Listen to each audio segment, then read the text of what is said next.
খুলনা প্রকৌশল এবং প্রযুক্তি বিশ্ববিদ্যালয়ের সবশেষ পরিস্থিতি জানাতে আমাদের সাথে যুক্ত হচ্ছে সহকর্মী কনক রহমান। কনক, কিছুক্ষণ আগে আপনি জানাচ্ছিলেন যে শিক্ষার্থীরা এখন এক দফা দাবিতে আন্দোলন করছে, উপাচার্যের পদত্যাগ দাবি করছে তারা। এখন সেখানকার কি অবস্থা, কি কি দাবি আরো করছেন তারা, সব মিলিয়ে বিস্তারিত একটু জানাবেন। না, ধন্যবাদ।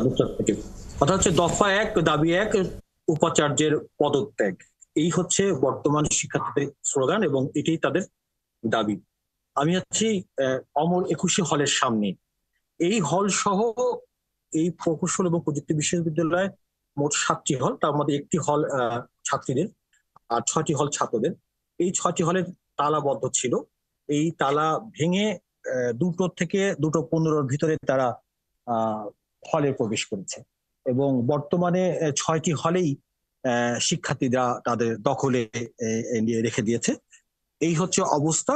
আপাতত এখন পর্যন্ত আর কোনো কর্মসূচি শিক্ষার্থীদের নেই, তবে সন্ধ্যার পরে বা রাতে তারা নতুন করে কর্মসূচি ঘোষণা করবে।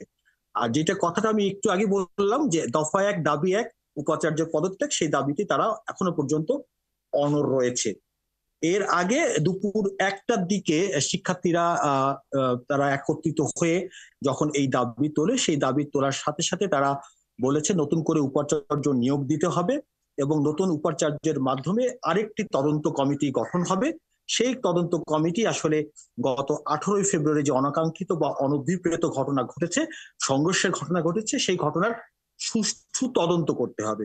আর সিন্ডিকেট সবাই যে 37 জনকে সাময়িক বহিষ্কার করা হচ্ছে, সেই বহিষ্কার তো তারা প্রথম থেকেই মানতে রাজি না। তারা বলছে যে বহিষ্কার 37 জনকে করা হয়েছে, তারা কারা, কোন বিভাগের শিক্ষার্থী, কোন ব্যাচের শিক্ষার্থী, সেটা এখনো পর্যন্ত কর্তৃপক্ষ প্রকাশ করেনি। ফলে তাদের মধ্যে একটা দ্বিধা দ্বন্দ্ব বা ভীতি কাজ করছে যে এই 37 জনের মধ্যে আন্দোলনরত বা আহত শিক্ষার্থীরা আছে কি নেই। আমি কিছুক্ষণ আগে বিশ্ববিদ্যালয়ের যিনি বর্তমান উপাচার্য তার সাথে কথা বলেছি। তিনি বলেছেন 37 শিক্ষার্থীর সাময়িক বহিষ্কারাদেশ, এটা আসলে এই ব্যাপারে তিনি কিছুই জানেন না, কারণ এটা হচ্ছে মূলত সিন্ডিকেট সভার সিদ্ধান্ত। সিন্ডিকেট সিদ্ধান্ত নিয়েছে। এই সিদ্ধান্তটা শিক্ষার্থীদের যে শৃঙ্খলা কমিটি আছে সেই কমিটির কাছে যাবে। কমিটি চূড়ান্ত ভাবে সিদ্ধান্ত নেবে এই 37 জনকে কোন কোন কত বছর বা কোন কোন টার্মে তাদের বহিষ্কারাদেশ রাখবেন। আমি উপাচার্যের কাছে প্রশ্ন রেখেছিলাম যে এক দফা আন্দোলনে গিয়েছে শিক্ষার্থীরা, তখন উপাচার্য আমাদেরকে জানিয়েছে এটা একান্তই শিক্ষার্থীদের বিষয়, এর সাথে তিনি কোনো জড়িত নন। তিনি কোনো শিক্ষার্থী যাতে অনাকাঙ্ক্ষিত বা অনভিপ্রেত ঘটনা না ঘটায় তিনি সবসময় চান, তিনি সবসময় শিক্ষার্থীদের সাথে ছিলেন বা এখনো আছেন। শিক্ষার্থীরা যে আন্দোলন করছে সেটা আসলে অনেকটা অযৌক্তিক, বিষয়টি এমনটি।